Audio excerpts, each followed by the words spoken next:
Shalom teman-teman yang terkasih di dalam Tuhan Yesus Kristus. Berjumpa kembali dengan saya di channel ini. Terima kasih buat teman-teman yang selalu baik setia mendengarkan seluruh bagian diskusi, debat, dan pekabaran Injil melalui channel ini. Jangan lupa bagikan kepada sanak saudara supaya ada banyak orang yang dicerdaskan dan dibukakan pikirannya. Kali ini teman-teman kita akan melihat bagaimana para polemikus ini yang notabene sudah belajar tentang Islam, Quran dan hadisnya, dan mungkin mereka sudah sangat begitu sibuk mendengarkan pemaparan-pemaparan para ustadz-ustadznya, tetapi kok masih ilmunya tanggung-tanggung atau mungkin juga buta begitu ya. Nah, ketika disampaikan fakta-fakta justru mengamuk, justru kepanasan, justru kesurupan, tidak mau terima fakta yang ada. Teman-teman jangan skip, yuk kita cerdaskan mereka. Semoga dengan berita Injil, perbedaan-perbedaan yang ada bukan untuk memperuncing, tetapi untuk membawa kepada keterang yang sejati. Ini dia videonya teman-teman. 33 tahun. 33 tahun. Coba bacakan dulu surat di dalam Al-Quran, terserah surat apa saja, supaya kami percaya bahwa memang betul-betul Islam. Silakan. Bismillahirrahmanirrahim. Alhamdulillahirabbil alamin. Arrahmanirrahim. Maliki yaumiddin. Iyyaka na'budu wa iyyaka nasta'in. Ihdinas siratal mustaqim. Siratal ladzina an'amta 'alaihim ghairil maghdubi 'alaihim waladdallin. Amin. Al-Fatihah. Nah, coba surat yang lain. Qul a'udzu birabbin nas, malikin nas, ilahin nas, min syarril waswasil khannas, allazi yuwaswisu fi sudurin nas, minal jinnati wan nas. Sah, Ada lagi? Dah cukup, udah cukup. Coba dong Kak Ade berbagi cerita dong. Gimana jalan ceritanya kok bisa akhirnya meninggalkan agama Islam? Sebetulnya meninggalkan secara utuh belum, karena sekarang ini saya sering belajar Kristen, beberapa kali juga ikut ibadah ke gereja, diam-diam nih Bang Hadis. Tapi kok di sini nanti pasti ketahuan. Kalau sekarang nih ketahuan ya udah berani ambil resiko. Oke, siap, mantap gitu dong. Artinya gini, Undang-Undang Dasar 1945 itu menjamin hak dan kebebasan orang beragama dan berkeyakinan. Begitu, dijamin oleh Undang-Undang Dasar. Begitu.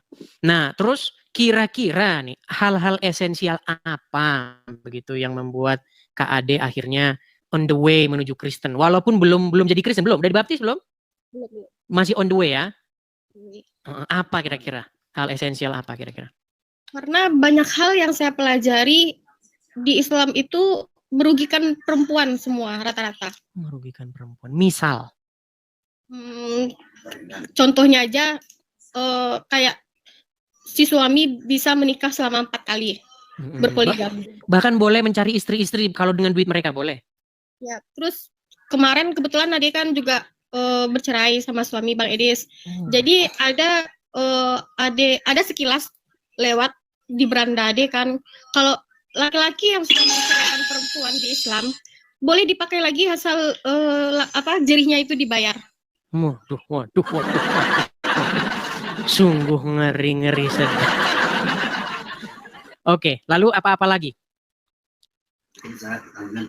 Ya kebanyakan itu masa di Al-Quran atau di hadis dijelaskan bagaimana kita berhubungan intim?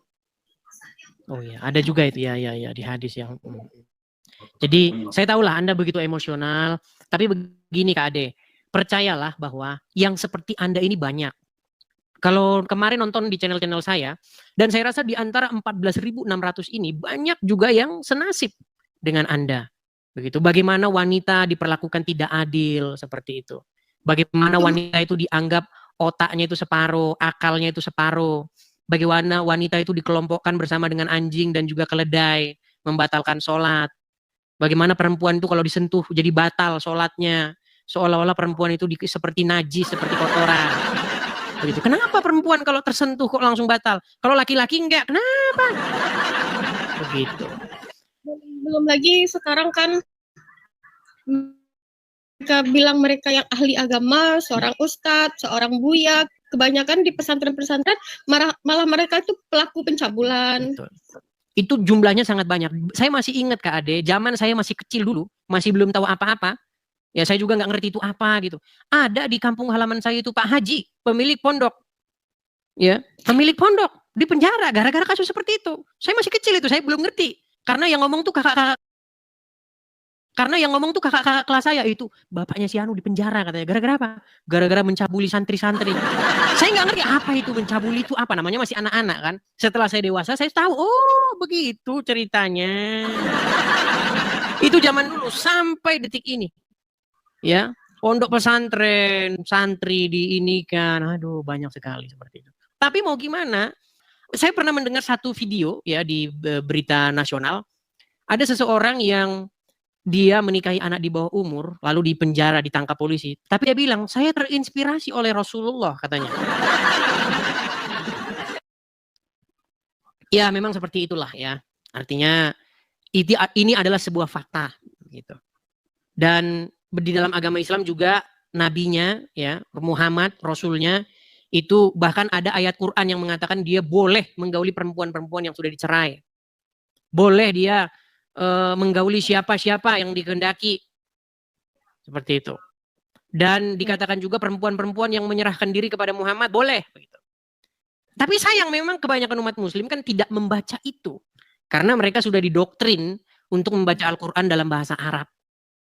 Ya, jadi pernah saya buktikan Bang Edis, bahasa Arab itu saya coba terjemahkan ke bahasa lain, lalu saya coba terjemahkan lagi ke bahasa Indonesia, memang artinya tuh jauh sekali. Dari yang diterjemahkan ya? Ya, betul, dari yang diterjemahkan. Iya, betul. Karena memang terjemahan itu kadang-kadang memelintir begitu. Dan di dalam Al-Quran diceritakan Nabi Isa itu ada, ya. Tentang Isa ada. Betul. Tapi di dalam Injil tidak ada tentang Muhammad. Betul, tidak ada. Makanya saya pernah punya tema orang Islam itu sudah diprank sama Muhammad. Dikatakan bahwasanya Yesus menubuatkan kedatangan Nabi Muhammad, padahal tidak ada. Giliran tidak ada, kitabnya yang disalah-salahin. Itu kan ibarat saya begini. Saya mengklaim itu tanah itu tanah saya itu. Nama saya tertulis di sertifikat itu. Giliran dibawain sertifikatnya nggak ada, terus berarti palsu. Palsu. Gimana kalau gitu, tunjukin yang asli. Pokoknya palsu. Loh, orang yang mengklaim itu adalah orang yang bertugas untuk membuktikan klaimnya. Itu di dalam pengadilan, di dalam hukum sehari-hari memang seperti itu. Ketika kita membuat sebuah klaim, maka beban pembuktian itu ada pada kita. Kok malah pada orang yang dituduh? Contoh misalnya, saya bilang begini. Ade, Susanti, namamu sebenarnya Tono. Masa yang suruh membuktikan namamu Tono suruh Ade sendiri? Masa Ade sendiri yang suruh membuktikan? Harusnya saya kan? Saya yang membuat klaim. Iya. Betul. Saya yang membuat klaim yang harus membuktikan bahwa nama Ade Susanti itu Tono. Nah begitu juga orang Islam. Ketika mereka membuat klaim bahwasanya Muhammad dinubuatkan dalam Injil dan Taurat, mereka harus membuktikan itu. Tapi mereka sampai sekarang belum ketemu di mana Muhammad dalam Taurat dan Injil. Seperti itu. Terus, cuman Bang Edis, saya kan berasal dari keluarga Minang. Minang. Ya, Minang. Kira-kira coba ngomong bahasa Minang sedikit saja. Coba ngomong sama saya pakai bahasa Minang coba. Saya mengerti Bang Edis kalau ada mengecek bahasa Minang. Mengerti sedikit. Sakete. Coba. Cuman sekarang ini Bang Edis, kalau misalkan Ade memang memutuskan untuk terang-terangan pindah, pasti Ade akan diusir dari keluarga Bang Edis. Ya, inilah yang kemarin Kak Yuli itu bilang, memang kita serba salah ya teman-teman ya. Kalau ada Muslim di sini mengaku takut, tapi kalau nggak mengaku nanti kita tidak bisa berekspresi begitu. Makanya tapi begini Kak Ade, di dunia media sosial ini dunia yang rada-rada sedikit gimana gitu ya, kejam-kejam gimana begitu. Seperti kita ngobrol ini, itu sudah banyak nanti yang mengupload, ya kan, menjadikan kita ini sebagai bahan konten mereka dan mereka mendapatkan iklan begitu. Makanya sebenarnya ya mau gimana lagi, kalau udah siap berbicara ya tetap berani. Artinya begini, Kak Ade, saya percaya bahwa kalau Kak Ade nanti tinggal di tempat yang baru atau misalnya dapat suami orang Kristen begitu, saya percaya bahwa tidak mungkin orang teman-teman ya lingkungan baru apalagi di gereja itu mencampakkan Kak Ade. Saya percaya di komunitas baru pasti banyak yang support secara ya bisa juga finansial, bisa juga mensupport secara spiritual begitu, temenin, bisa cari kerjaan baru dan lain sebagainya. Percayalah pasti pasti ada. Makanya gabung dengan komunitas-komunitas Kristen begitu. Di gereja kah, cari teman-teman baru. Tapi begitu juga, cari gereja yang sehat. Karena banyak juga gereja yang ada juga, begitu. Tapi tidak semua. Cari gereja-gereja yang benar-benar biblikal begitu. Pergi adik ke gereja kan Bang Edis hari Minggu pagi. Padahal kan kita nyanyi lagu pujian-pujian, meskipun lagu pujiannya tuh tentang sukacita, tapi tetap ada nangis Bang Edis.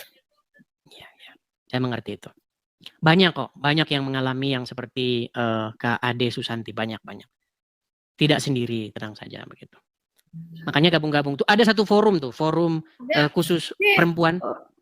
Mereka bercerita tuh, saling share tentang bagaimana perjalanan mereka, begitu, saling menguatkan. Makanya dibentuklah satu komunitas begitu. Ada Bang Edis, Ade sering masuk ke room-room tentang Kristen ini, sering belajar, sering banyak tanya juga Ade sama yang lain. Beberapa kali Ade ikut itu masuk ke room Bang Edis kan susah untuk naiknya.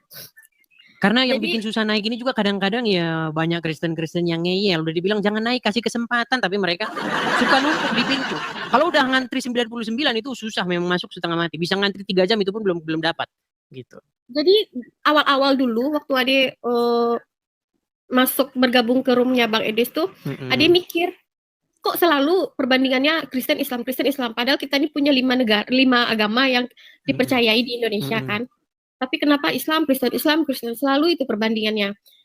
Jadi barulah tadi pas Kak Rosdianti masuk tadi baru ada tahu ya, karena mungkin selama ini Islam selalu mengkait-kaitkan dirinya dengan Kristen. Kalau agama lain kan nggak pernah. Iya. YouTube macet. Sebentar, saya ini dulu ya. Saya cek dulu YouTube saya. Sambil berbicara nggak apa-apa. Sebentar.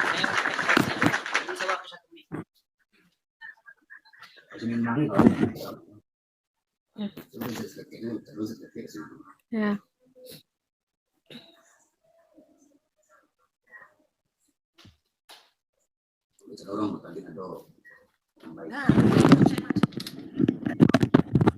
Tahu nih kalau ada yang ngomong YouTube macet.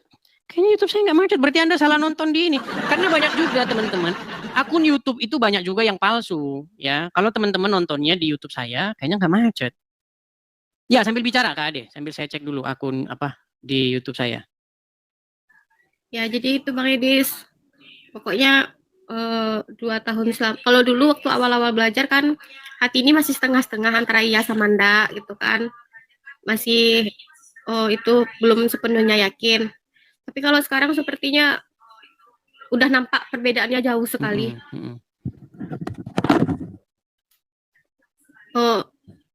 Pernah didengar kata-kata orang Islam ini jual agama lebih gampang.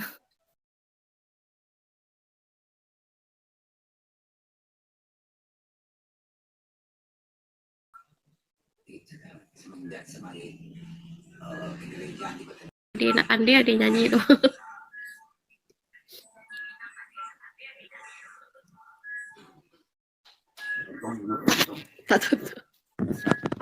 Oke lah. Ya, tadi maaf saya perbaiki tadi di YouTube saya karena memang frozen tadi, hanya ada suara. Iyalah, lalu langkah ke depannya ini bagaimana nih Kak Ade? Yang pasti untuk sekarang Ade itu aja dulu Bang Edis, mantapkan iman Ade dulu. Oke. Baik, belajar ya dulu, mungkin Bang Edis lah. Ini tanggung jawab gereja-gereja ya. Jadi gereja-gereja itu kalau ada orang baru, apalagi dari seberang, dari Muslim ke Kristen, ini tanggung jawab gembala-gembala gereja nih. Kalau saya kan hanya mendebat saja. Gitu. Saya mendebat, artinya adu argumen begitu. Nah kalau sudah selesai, nah ini tugas-tugas dari gembala-gembala gereja seperti itu. Oke, begitu ya, Ade Susanti. Oke, Ya, terima kasih atas berbagi pengalamannya. Saya ucapkan selamat siang. Kita kasih kesempatan yang lain dulu. Iya, teman-teman sekalian ya. Jadi yang seperti dia itu bukan 1-2 orang, teman-teman. Saya kasih tahu begini. Kan kemarin itu ada Kak Yuli ngomong, Bang, kalau ada orang yang mantan Muslim ke Kristen, kalau bisa suruh pakai kacamata dan masker. Ya, gimana ya? Memang sebenarnya ya juga pasti bakalan dipersekusi. Pasti saya percaya itu yang inbox dia pasti banyak.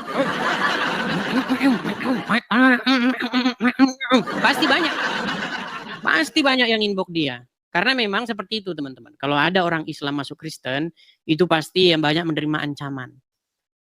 Apalagi kalau udah masuk ke media sosial begini, para pemburu konten, waduh, jangan ditanya. Udah besok itu muncul di beranda. Seperti itu. Tapi ya mau gimana? Inilah kejamnya media sosial begitu. Saya saja, orang yang memalsukan akun saya itu banyak sekali. Saya tidak pernah punya akun di Facebook tentang diskusi lintas agama. Nggak punya saya. Tiba-tiba ada orang yang inbox saya. Bang, ini akunmu bang? Bukan. Tapi followersnya udah mau 200.000 bang. Bukan akun saya. Jadi banyak sekali teman-teman ya. Jadi sekedar info, makanya ini saya bikin tulisan saya ini di jidat saya ini. Awas akun palsu Edis TV. Ya. Jadi Edis TV itu hanya ada di TikTok dan YouTube saja. Tidak ada di tempat lain. Makanya kalaupun kalian mengupload video saya di platform lain, Instagram, Facebook, dan lain sebagainya, tidak masalah. Tapi gunakanlah nama Anda atau akun buatan Anda sendiri. Jangan pakai akun saya. Begitu loh. Ya. Seperti itu. Oke? Buat nama Anda sendiri kan bisa itu. Ya, entah debat agama, channel, atau apa, diskusi Islam Kristen. Kan begitu kan lebih enak. Ayo, VB Triana. Nyalakan kamera Anda. Gimana? Oh ya, oke. Udah nyala tapi kok mati lagi. Sekali saja makanya. Sekali. Pencetnya sekali. Oke. Udah bang, aduh sorry ya bisa. Ya, Feby Triana, saya tanya dulu nih. Muslimah atau apa? Aku dulunya muslim. Terus keluarga aku juga muslim semua bang. Waduh, nah kalau aku... Sebentar, kita di sini wajib melakukan tes. Tes apa? Jadi nggak boleh asal ngaku-ngaku, nggak boleh. Ya, berapa ya, tahun boleh. jadi orang Islam Kak Triana? Aku pokoknya dari sampai usia 26. 26 tahun jadi orang Islam. Pastilah selama 26 tahun tuh pernah sholat ya. Banget pernah. Coba bacaan sholat bagaimana? Nanti bohong lagi pernah ngaku Islam. Silakan. Aduh kalau sholat aku paling baca ini aja boleh nggak? Baca boleh. kayak Apa saja bukti bahwa Anda dulu benar-benar bekas Islam. Silakan. Oke, ya. Bismillahirrahmanirrahim. Alhamdulillahirabbil alamin. Arrahmanirrahim. Maliki yaumiddin. Iyyaka na'budu wa iyyaka nasta'in. Ihdinas siratal mustaqim. Siratal ladzina an'amta 'alaihim ghairil maghdubi 'alaihim waladdallin. Amin. Kayak gitu. Muslim ya. Oke. Ya, gimana Kak Triana perjalanan? Sekarang ini di KTP masih Islam atau bagaimana? Udah Kristen, aku udah dibaptis. Kristen. Jadi ya, cerita Kak Triana. Ya. Jadi aku tuh sama suamiku pun juga dia dari Muslim. Jadi kami ini berdua luar biasa memang dari keluarga dua-duanya juga Muslim semua. Tapi bukan karena menikah ya. Jadi suamiku itu dia juga ada pengalaman pribadi sama Tuhan, aku pun juga sama. Jadi memang kita berdua tuh luar biasa banget. Nah, masuk ke Kristen itu aku pengen berkesaksian yang luar biasa, Bang. Jadi begitu aku masuk dibaptis ya, aku ada perjumpaan sama Tuhan Yesus itu yang aku ingat sampai sekarang. Ya, jadi boleh diceritain detail nggak sih, Bang? Silakan. Boleh. Jadi aku beberapa bulan dibaptis itu pada saat itu aku tidur terus mimpi itu di antara aku tidur atau enggak lah, pokoknya masih kayak sadar. Tapi di situ aku mimpi aku ini masih jadi orang Islam. Nah, orang Islam kan kalau di Muslim itu kan kalau misalkan meninggal tuh nggak langsung ke akhirat yang ujung. Jadi maksudnya kayak kubur dulu, terus nanti ada apalagi gitu kan ya. Nah, itu di situ aku ceritanya di goa dan aku meninggal sama ibunya temanku. Jadi pada saat itu si ibunya temanku itu kan dia bilang gini, ini kita masih ada waktu loh untuk bertobat gitu kan. Ayo sholat gitu. Nah, pada saat si ibunya temanku itu dia pergi mau sholat, akunya nih, aku kayaknya udah nggak sholat deh, soalnya aku tuh emang udah pindah gitu ya, kayak udah ke bawah-bawah gitu. Nah pada saat itu tuh ada malaikat Bang, ada malaikat 2, itu tinggi dan dia jalannya tuh pakai jubah hitam gede tinggi, pokoknya tuh serem banget ya. Terus udah itu pada saat dia mau ngambil aku, Yesus tuh datang gitu. Yesus tuh datang, terus dipegang tangan aku, dia bolong di sininya Bang, pakai baju putih. Terus dia bilang ini muridku. Nah terus udah itu malaikatnya tuh kayak tiba-tiba mundur nunduk gitu, kabur gitu. Jadi kayak disitulah yang aku nggak bisa lupa ya. Jadi memang walaupun memang jadi orang Kristen itu nggak segampang itu ya, aku banyak dihujat orang, terus banyak diancam juga. Waktu apalagi zaman dulu aku masuk Kristen itu belum banyak ya, belum ada sosial media terutama kayak TikTok itu kan belum ada. Jadi kayak orang mengerti tentang agama Kristen tuh kayak nggak segini vulgarnya gitu ya. Aku di Jakarta dan aku tuh orang kampung. Jadi pas mau pulang itu diancam lah, mau dibunuh lah. Pas aku pulang juga mobil dibaret-baretin lah, apa-apa segala macam gitu. Aku sampai 5 tahun Bang aku nggak balik. karena emang diancam. Terus udah itu juga dari keluarga besar. Untungnya sih kalau keluarga pribadi yang pokok ya kayak bapak ibu tuh mereka juga kayak ya udahlah biarin gitu. Yang penting kamu jalanin agama dengan benar gitu kan. Karena semua agama pikir orang tuaku tuh ya pasti mengajarkan yang benar gitu. Nah cuman ya dari yang orang lainnya itu kayak gitu. Terus ada pengancaman. Nah itu perjalanan hidup juga ikut orang Kristen. Jadi orang Kristen ya teman-teman nggak segampang apa yang dipikirkan gitu loh. Dalam arti itu kita harus memikul salib juga gitu. Jadi Kristen apalagi ketika lagi terlilit masalah ya, yang keluarga yang Islam kan pastinya juga kayak apa sih namanya syukurin gitu. Iya, syukurin lu gitu, syukurin. Tapi puji Tuhan ya, aku sih dapat penguatan dari Tuhan tuh kayak sampai dengan sekarang detik ini walaupun permasalahan begitu banyak, tapi masih dapat kekuatan gitu loh.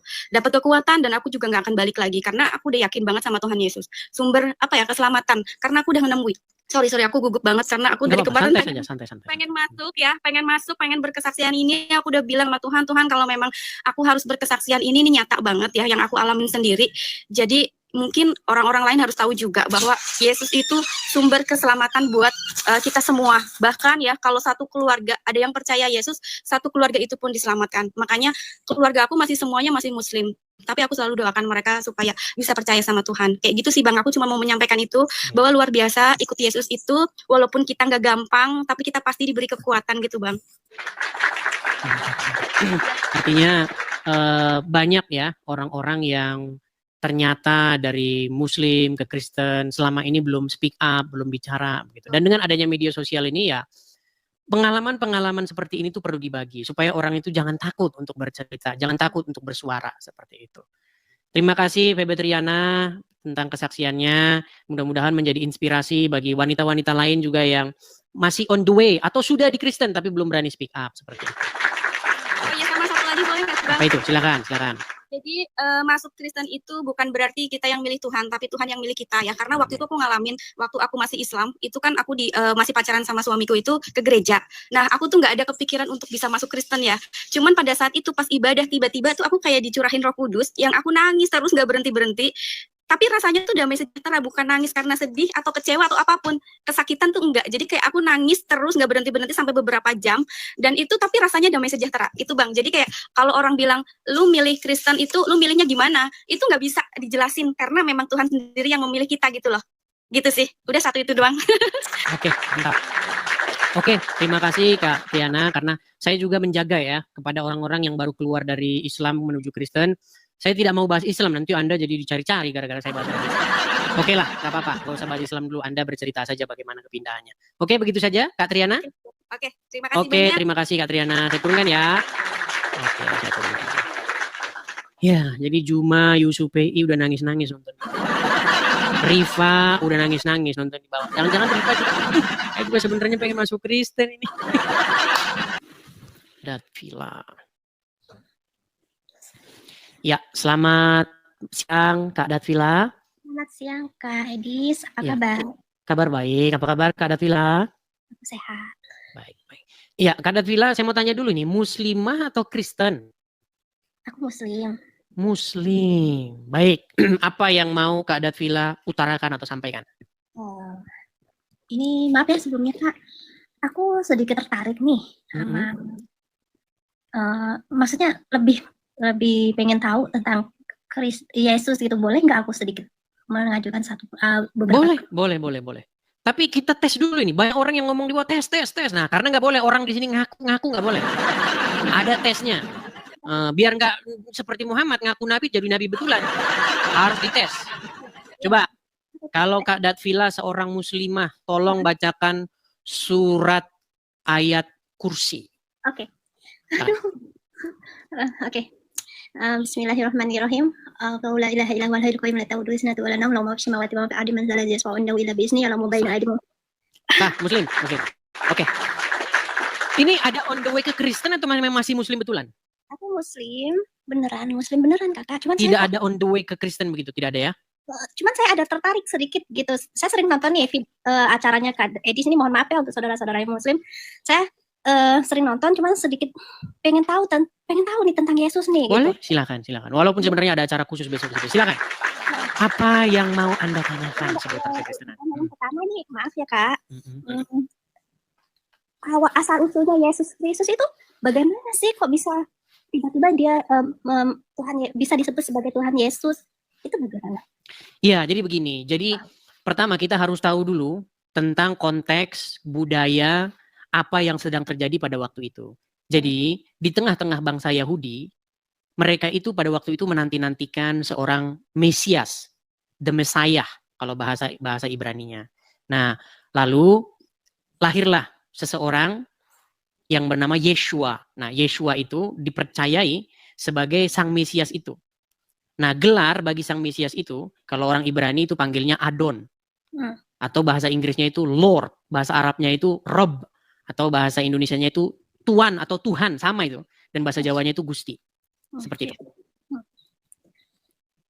Dan yang saya dengar nih, Kak, Bunda Maria itu mengandung bayi tanpa menikah dan melahirkanlah Tuhan Yesus. Saya berpikir apakah kok Tuhan Yesus dilahirkan gitu loh?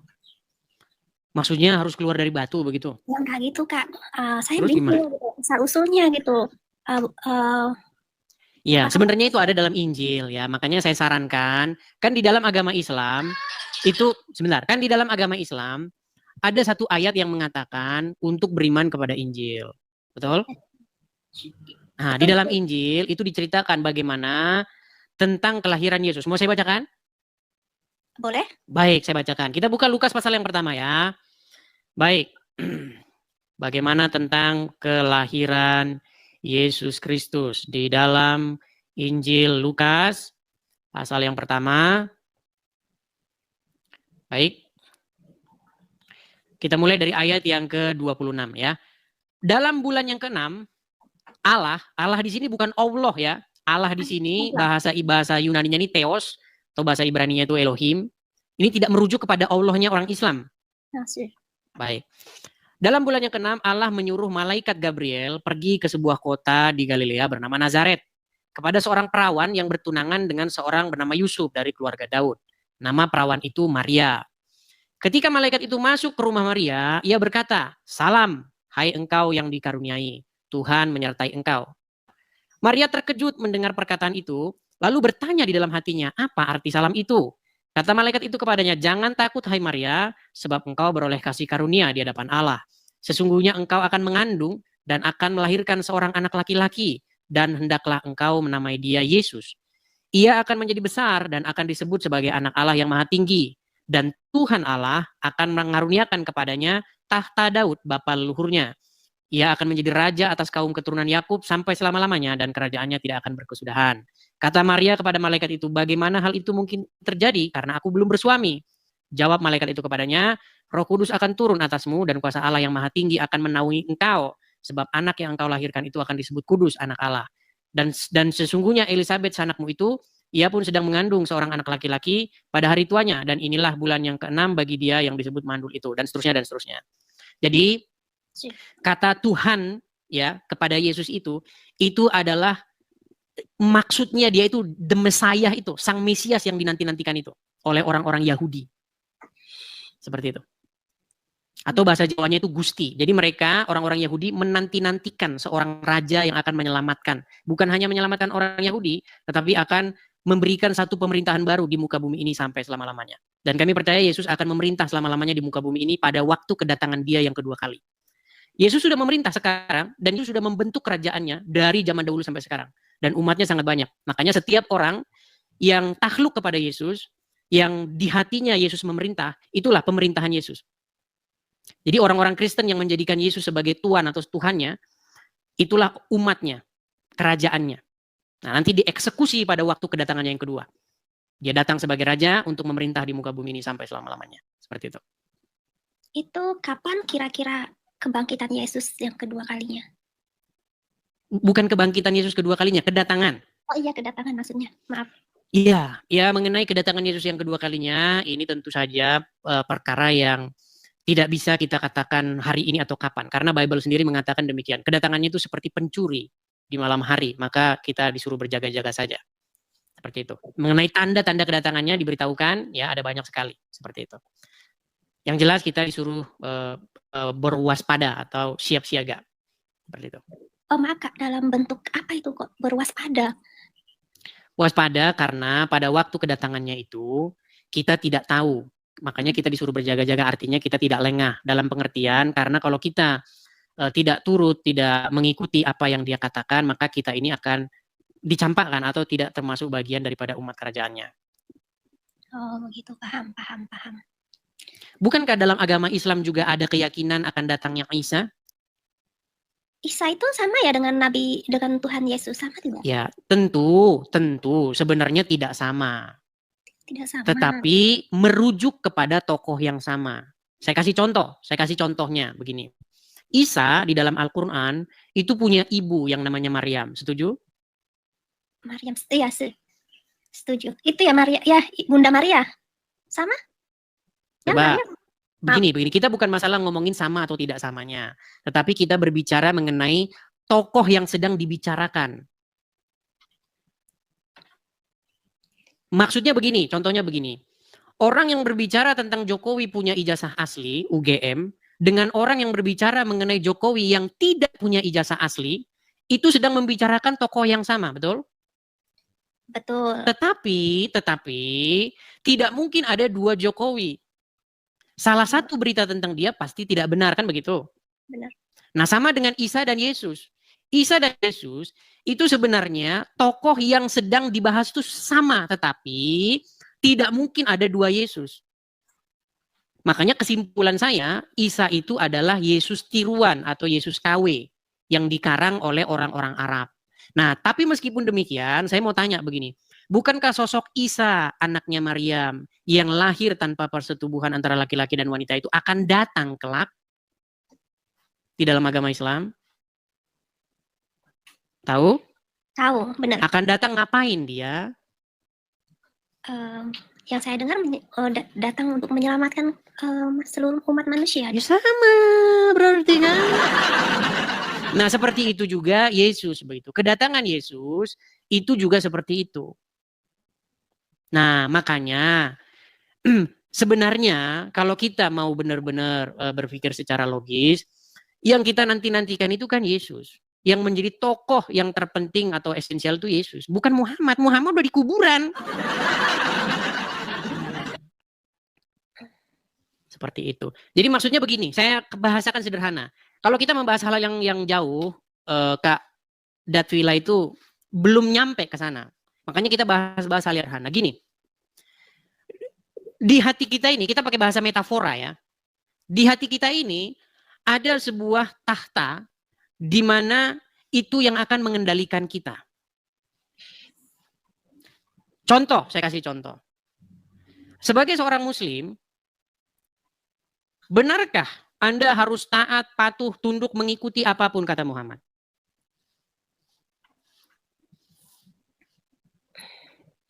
Halo? Iya. Oke. Artinya ibarat kata, kalau bahasa metaforanya, hati Anda itu ada yang bertahta di situ, Muhammad, betul? Sure. Nah, makanya saya bilang, menjadi seorang muslim artinya membuat hidup dikendalikan oleh Muhammad. Dan ketika kamu dikendalikan oleh Muhammad, kamu akan melakukan kehendak kemauan dia. Apa kemauan Muhammad itu? Hal-hal yang berbahaya bagi keberlangsungan umat manusia. Iya. Berbahayanya seperti apa, Kak? Berbahayanya seperti ini. Menurut Muhammad, kamu kalau melihat orang-orang Yahudi maupun orang-orang Nasrani, harus diapain? Wah, pertanyaannya aneh nih. Nah, memang belum tahu. Kalau menurut Muhammad, jikalau kamu bertemu dengan orang-orang Yahudi dan Nasrani, kata Muhammad, desaklah mereka ke jalan yang sempit. Tahu? Kok arahnya mendesak ke jalan yang sempit? Maksudnya gimana? Iya, artinya orang itu jangan dikasih ruang. Makanya kalau ada orang Kristen, ngelihat orang Kristen kebaktian, pasti dibubarin. Karena ada ayat itu. Saya kasih contoh ya. Baik. Kita harus kembali ke metode konservatif kembali teman-teman ya. Saya akan balikkan kamera saya supaya Kak Datvila ngerti apa akibat dampaknya dari menjadikan Muhammad bertahta di hatimu. Baik. Makanya harus ganti itu. Jangan yang nggak bertahta di hatimu Muhammad, tapi harus Yesus. Baik. Kita bacakan ya. Dari Abu Hurairah radhiyallahu anhu. Rasulullah SAW bersabda, Janganlah kalian memulai salam kepada Yahudi dan Nasrani. Apabila kalian bertemu dengan salah satu di antara mereka, maka desaklah ia ke jalan yang sempit. Setuju? Hadis. Hadis riwayat Muslim nomor 2167. Nah, tadi makanya saya tanya Kak Datvila, kalau Muhammad bertahta di hatimu, mengendalikan hatimu, berkuasa dalam hidupmu, berarti kamu harus melakukan apa perintah Muhammad, betul? Benar. Nah, ketika kamu melaksanakan ini, apa yang terjadi kepada hubungan sosial? Ya, ada negatif positifnya, Kak. Pasti ya. Sebutkan positifnya. Kalau ada orang Yahudi dan Nasrani harus didesak ke jalan yang sempit. Ya mungkin, ini Kakak mau minta yang positif apa yang negatif dulu? Positifnya dulu coba. Kalau yang positifnya kemungkinan, ini ya Pak, aduh bingung nih. Nah, kan? Bingung kan?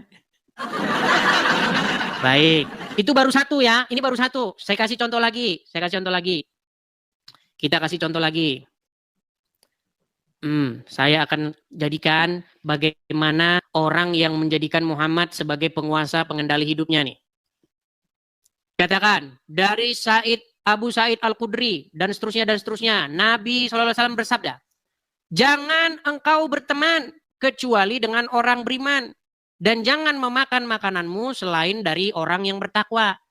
Contoh, Kak Datvila seorang muslimah menjadikan Muhammad yang bertahta di hati. Kalau ada tetangga orang Nasrani atau non-muslim, orang yang tidak beriman, datang meminta makan karena lapar, tidak punya makanan, bolehkah Anda beri makan? Boleh dong, karena dia Ini kelaparan. dikatakan ini. Jangan memakan makananmu selain dari orang yang bertakwa. Nah, bertentangan kan? Selama ini Kak Datvila, kalau lihat tetangga kelaparan, tetangga tak punya beras, hidup susah, boleh nggak kasih beras? Pasti boleh kan? Pasti boleh. Nah, ternyata itu melanggar perintah Muhammad. Kata Muhammad, jangan memakan makananmu selain daripada orang yang bertakwa nih. Nah, sedangkan apa yang dikatakan oleh Yesus? Yang dikatakan oleh Yesus itu bertolak belakang dengan apa yang dikatakan Muhammad. Apa kata Yesus? Kalau kamu hanya mengasihi orang yang mengasihi kamu, apa upahmu? Apa kelebihannya? Bukankah itu impas? Kalau kamu hanya mengasihi orang yang mengasihi kamu, apakah jasamu? Apakah upahmu? Beda kan? Begitu. Kalau Yesus mengajarkan kejahatan itu dibalas dengan kebaikan. Jangan membalas kejahatan dengan kejahatan. Di Muslim juga diajarkan, ya, kebaikan juga, kejahatan tuh harus dibalas dengan kebaikan. Enggak ada. Dari mana ada kayak begitu ajaran agama Islam? Enggak ada. Gini, Kak Datvila, makanya saya bilang begini. Ini maksudnya, kerajaan surga itu maksudnya begini. Kerajaan Yesus itu maksudnya begini. Jadi, Muhammad itu juga dia mendirikan kerajaan. Tapi kalau dalam perspektif kami itu kerajaan iblis. Nah, Iya. kok bisa iblis? Ketika Anda menjadikan Muhammad dan Allah sebagai yang bertahta di hati, maka Anda akan melakukan kejahatan-kejahatan. Contoh, bawa ransel pergi ke Mabes Polri. Pernah dengar bagaimana wanita-wanita bercadar, berjilbab pergi ke Mabes Polri bawa ransel? Pernah dengar? Belum pernah. Waduh, banyak nggak tahunya ini teman-teman. Beda ini kayaknya kita beda frekuensi nih. Kayaknya kita harus ngobrolan nih. Ngobrol bagaimana cara mengolah tahu. Ini susah nih kalau kayak begini. Jadi itu adalah orang-orang yang telah dikendalikan oleh Muhammad dan Allah. Ketika Allah dan Muhammad mengendalikan hidup seseorang, pergilah dia ke Polsek Astana Anyar, meledak di sana. Wow. Ya kan? Pergilah dia ke gereja, bawa rangsel. Itu adalah contoh orang-orang yang hidupnya telah dikendalikan Allah dan Muhammad. Makanya saya bilang 2025 ganti Tuhan. Jangan lagi Allah dan Muhammad, jangan. Tetapi Bapa di surga, anaknya yaitu Yesus dan Roh Kudus. Itulah yang harus mengendalikan hidup seseorang, yang harus bertahta dalam hidup seseorang. Dengan demikianlah Tuhan mendirikan kerajaannya di muka bumi ini. Makanya di dalam doa Bapa kami itu, datanglah kerajaanmu di bumi seperti di surga. Supaya pemerintahan Tuhan itu turun di muka bumi. Dengan cara bagaimana Tuhan itu memerintah di hati seseorang. Sehingga orang itu ngikutin perintah yang dari surga. Kasihi sesamamu sesama manusia. Jangan membalas kejahatan dengan kejahatan. Jangan berzina, jangan mencuri, jangan bersaksi dusta. Tuh. Ya kan? Itu makanya pemerintahan surga itu turun ke bumi. Sampai nanti secara real dan nyata Yesus yang turun ke bumi untuk memerintah. Yesus itu adalah gambaran daripada dia yang tidak terlihat. Gambaran daripada dia yang tidak terlampaui akal dan pikiran manusia. Kakak, maaf saya potong Seperti ya. itu. Untuk saat ini keberadaan Tuhan Yesus, beliau itu di mana? Menurut Bible kami, dia naik ke surga. Mohon maaf, sempat saya mendengar katanya Tuhan Yesus itu sudah meninggal karena disalib. Dan saya berpikir kalau Tuhan Yesus benar Tuhan, mengapa dia tidak bisa menyelamatkan diri dia sendiri gitu loh? Bagaimana dia untuk menyelamatkan umat yang lainnya, sedangkan menyelamatkan diri sendiri pun dia tak sanggup. Itu bagaimana itu? Baik, kalau Yesus bangkit dari kematiannya, mengalahkan maut itu yang menguasai dirinya, apakah itu kemenangan atau kekalahan menurut Anda? Mengalah untuk menang. Susah. Makanya teman-teman, saya itu jarang sekali. Makanya kita sembuhin dulu. Kalau Muhammadnya masih ada di situ, ini biasanya orang itu susah. Ya, jadi Datvila, begini Datvila ya. Jadi Yesus itu mengalahkan maut. Makanya ada ayatnya dalam Bible. Hai maut, di manakah kuasamu? Hai maut, di manakah sengatmu? Nah, justru yang takluk, yang sekarang masih dikuasai, diinjak oleh maut, itu Muhammad. Muhammad itu sampai sekarang dia masih dikangkangi oleh kematian. Dia nggak bisa mengalahkan kematian itu. Kalau dia bisa mengalahkan kematian itu, dia bangkit. Makanya Yesus mengalahkan kematian itu. Makanya Yesus berkata, akulah kebangkitan dan hidup. Barang siapa yang percaya kepadaku, kepada Yesus, maka juga akan dibangkitkan oleh Yesus. Jadi kebangkitan daging di dalam kekristenan itu sesuatu yang sudah terjadi dan merupakan fakta realita yang telah menjadi kenyataan di dalam Kristen. Tetapi dalam agama Islam, kebangkitan daging itu baru hanya omon-omonnya Muhammad. Gitu. Karena Muhammad tak ubahnya sama dengan Lia Eden, Lia Aminuddin, kemudian siapa Mirza Ghulam Ahmad, yang semua cerita tentang hal-hal kosmik tapi mereka tidak membuktikannya. Banyak pemuka-pemuka, tokoh-tokoh pendiri agama. Tapi mereka semuanya mati. Mirza Ghulam Ahmad tahu? Tahu nggak? Saya mau potong nih, kok kakak menyebutkan Nabi Muhammad itu seperti sangat-sangat rendah seperti itu. Tak baik lah macam tuh. Sangat rendahnya bagaimana maksudnya? Itu tadi kakak bilang mati, macam bahasa seperti itu kan tak pantas disebut. Kita lebih enak menyebutnya meninggal dunia. Oh meninggal, baiklah Muhammad meninggal, baik. Dirasa kurang sopan, baik. Sekarang saya tanya, betulkah Muhammad sampai detik ini masih meninggal di kuburan? Iya meninggal. Betulkah Anda pengikut Muhammad? Betul. Berarti kesimpulannya Anda pengikut orang meninggal, betul? Ya karena semua manusia bakal meninggal, kakak juga akan meninggal nantinya. Iya makanya jangan ngikutin saya. Kakak kan manusia bukan? Hey, excuse me. Ini agak sedikit berat nih teman-teman. Satu-satunya perkataan Muhammad yang saya percaya adalah dia berkata bahwa wanita-wanita muslimah itu akalnya separuh. Itulah satu-satunya perkataan Muhammad yang saya percaya. Selain daripada itu saya nggak ada yang percaya. Kenapa kakak percaya? Kadafilah, pelan-pelan ya, pelan-pelan. Apakah Anda adalah pengikut Muhammad? Ya, saya. Apakah Muhammad ada dalam kubur? Iya, sudah meninggal. Berarti Anda adalah pengikut mayat dalam kubur. Setuju? Bingung kan? Ya. Iya, itulah bedanya kita. Kekristenan tidak menyerahkan kepemimpinannya kepada orang mati. Kekristenan itu dituntun oleh firman yang hidup. Makanya yang menuntun orang Kristen itu sang firman yang hidup. Bukan orang mati di kuburan. Kalau orang mati di kuburan itu tidak bisa menuntun kepada hidup. Bagaimana orang mati menuntun kepada hidup?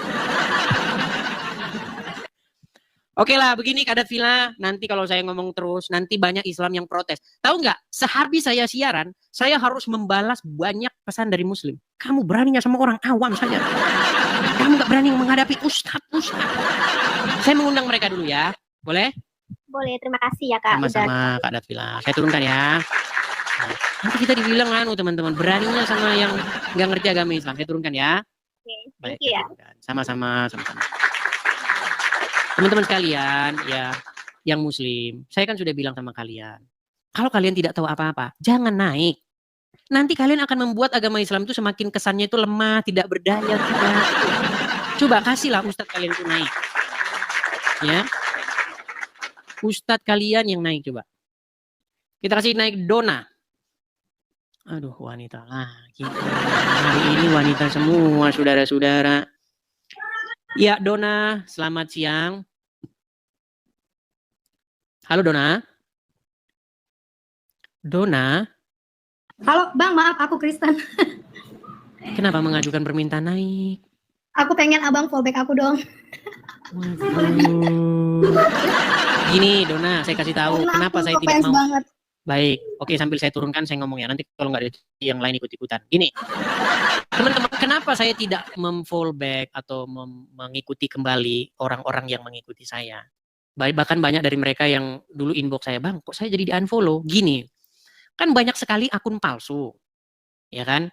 Jadi supaya teman-teman tidak bingung, saya itu hanya mengikuti satu akun saja, dan itu akun asli saya juga. Jadi hanya ada 2 akun saya.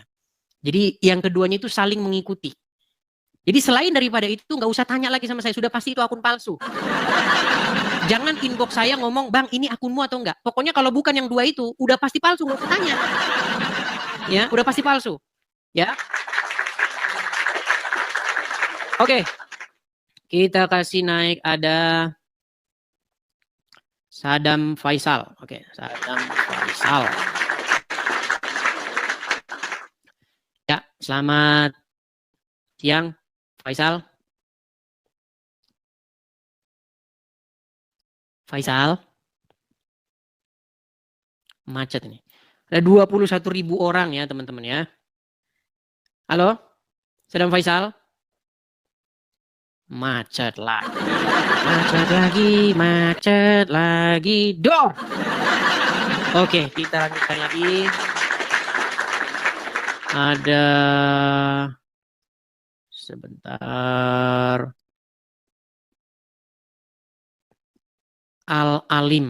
Oke, Al-Alim. Ya, Al-Alim, selamat siang. Silakan nyalakan kamera Anda. Sabar, saya pakai tapi dulu, Pak. Boleh, silakan. Teman-teman jangan lupa ya, follow akun asli ya, teman-teman ya. Kalau ada akun yang palsu, yang dia live, terus dia memutar-mutar rekaman, jangan laporan ke saya juga. Bilang langsung aja komen di situ, ini akun palsu, rame-rame kalian.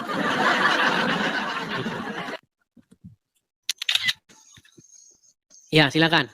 Screenshotnya itu kalau udah hidup dulu sambil ngerekam layar gitu. Baru bawa ke Mabes Polri. Udah saya bilang, ormas-ormas Islam datang ke Mabes Polri. Udah dibilang. Silakan. Saya bilang bahwa Muhammad Nabi yang agak lain. Ya, silakan. Al-Alim. Muslim Ya. atau apa, Bang? Muslim, Bang. Muslim. Sudah lama atau bagaimana nonton Edis TV, Bang? Barusan dibagikan sama teman tadi. Sebelum-sebelumnya nggak pernah sama sekali? Nggak pernah. Baru pertama kali nih? Baru pertama kali, Bang. Sungguh nekat yang nyata. Baik. Apa yang mau Anda sampaikan? Silakan. Saya juga baru masuk juga, Bang. Jadi bingung. Oke, Anda sebagai orang Islam, saya hanya ingin menginformasikan begini. Anda Islam itu pasti karena Anda tidak tahu itu agama Islam. Seandainya Anda tahu agama Islam itu apa, Anda akan meninggalkannya. Lah, Abang itu salah, Bang, kalau Abang mengucapkan kayak seperti itu. Kenapa Anda katakan salah? Coba saya tes, apakah Anda mengerti agama Islam? Sedikit lah. Baik. Saya tanya sama yang sederhana. Kalau tanya sama ini jangan berat-berat, nanti mereka nggak tahu. Ini, Bang, menurut Anda, apa sebabnya orang bangun kesiangan? Menurut akal sehat Anda? Kalau menurut saya, Bang, maksudnya bangun kesiangan itu kayak gimana, Bang? Contoh gini. Harusnya Anda bangun jam 5 nih, mau berangkat ke atau mau bangun 5 harusnya. Tiba Anda bangunnya jam 6 atau jam 7. Kira-kira menurut Anda penyebabnya apa? Nggak ada penyebabnya lah, Bang. Kalau menurut saya, ini lah, Bang. Masa nggak ada penyebabnya? Coba. Yalah. Saya kasih tahu nih, saya kasih bocorannya. Sabar. Coba silakan, Bang. Silakan. Ulang. Apa sebabnya Anda bangun kesiangan? Seharusnya Anda bangun jam 5, tetapi Anda molor sampai bangun jam 6, bangun jam 7 gitu. Bablas tidurnya.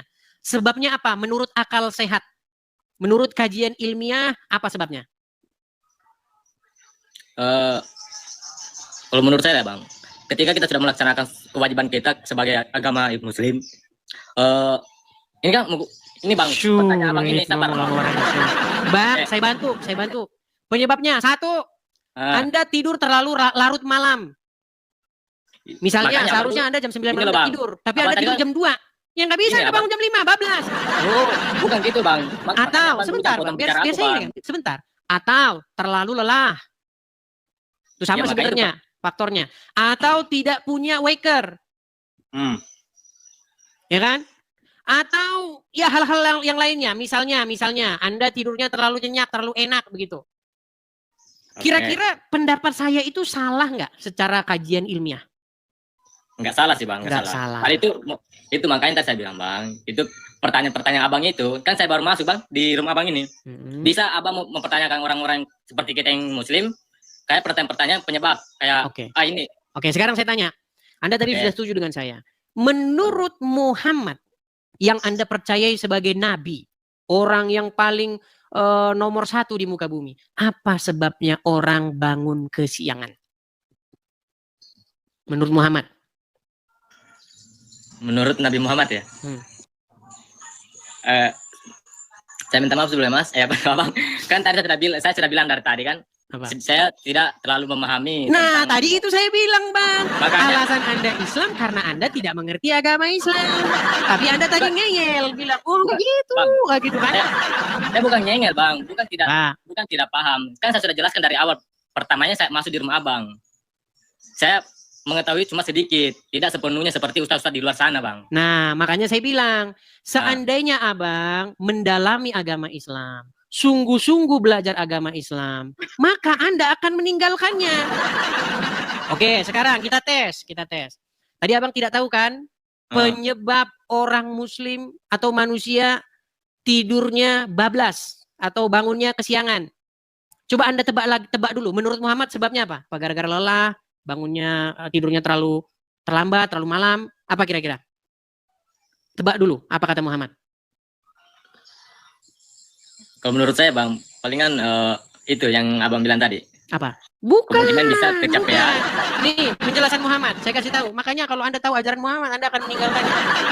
Apa sebab orang bangun kesiangan? Perhatikan. Dari Abdullah bin Mas'ud radhiyallahu anhu meriwayatkan, disebutkan di hadapan Nabi tentang seseorang yang tidur semalaman sampai pagi. Beliau bersabda, orang itu telah dikencingi setan di kedua telinganya. Jadi menurut Muhammad orang bangun kesiangan itu karena setan kencing di telinga orang itu.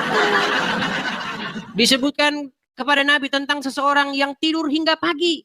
Matahari telah terbit sementara ia belum mengerjakan sholat fardu. Maka beliau bersabda, itu adalah orang yang dikencingi telinganya oleh setan. Jadi bukan karena dia lelah, bukan karena dia tidurnya kesiangan, bukan karena nggak ada yang bangunin, bukan. Karena setan kencing di telinganya. Nah sekarang saya balik dulu kamera saya tanya dulu sama Abang. Abang percaya penyebab orang bangun kesiangan gara-gara setan kencing di telinganya?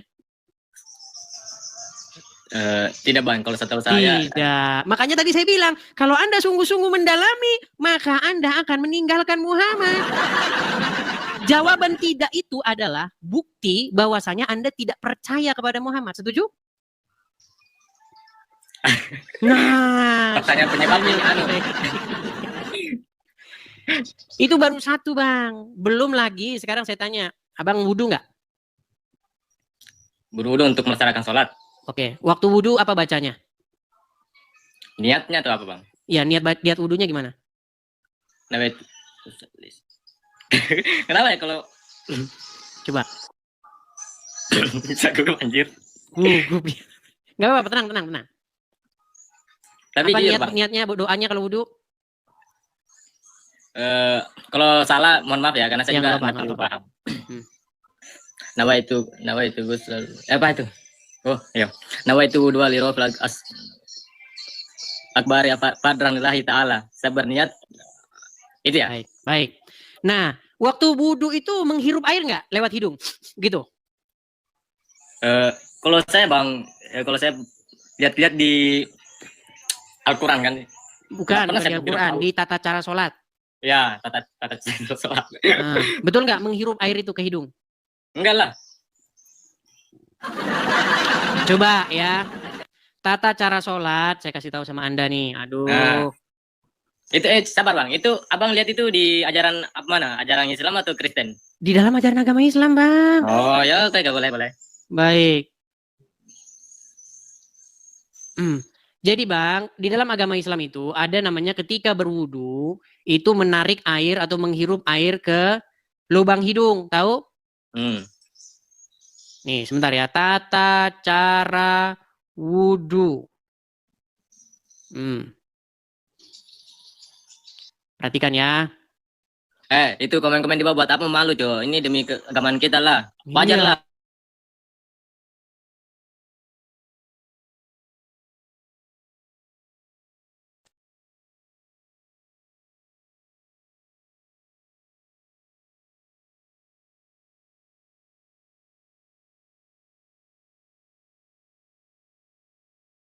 Baik teman-teman yang terkasih dalam Tuhan Yesus Kristus, apa tanggapan teman-teman ketika mendengarkan diskusi atau debat dari awal hingga akhir teman-teman? Berikanlah tanggapan teman-teman di kolom komentar dan sama-sama kita dapat belajar bersama supaya ada banyak orang yang dicerdaskan, yang mengerti bahwa kebenaran yang sejati itu ada dan pasti kebenaran itu mengalahkan ketidakbenaran.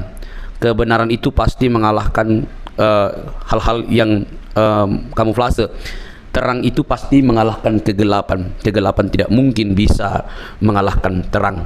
Tentu terang di dalam Yesus Kristus. Teman-teman terkasih, kita harus bangga. Ya, kita harus bangga bahwa para polemikus Islam mesti belajar Quran, kitab sucinya, dan mendengarkan para pendahulunya. Bahkan kalau kita boleh jujur, mereka harus mengikuti sang baginda sebagai tauladan yang harus diikuti. Semua kehidupan sang baginda mesti diikuti mereka, seharusnya begitu.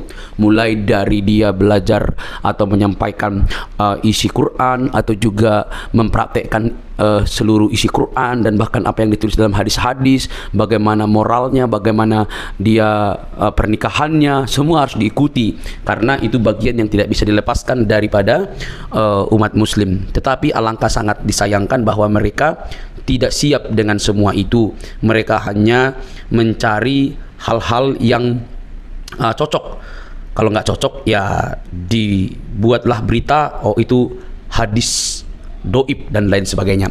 Nah, notabene teman-teman, ketika sang apologetik Kristen yang menurut pengakuannya itu dia sudah 13 tahun mempelajari Quran, ya saya itu luar biasa. Kalau 13 tahun berarti kita bayangkan itu hampir tamatlah dia SMP belajar Quran, membaca, dan mungkin kalau itu benar berarti dia lebih tajam dan lebih intens membaca Quran, begitu ya. Tapi itu kan pengakuannya. Tapi boleh teman-teman pertimbangkan melalui apa yang ia sampaikan ketika berdebat atau berdiskusi dengan para polemikus, para ustadz. Bahkan dia dengan berani terang-terangan mengundang Ustadz Abdul Somad, Ustadz Adi Hidayat, dan ustadz-ustadz lain untuk masuk berdebat dengan dia.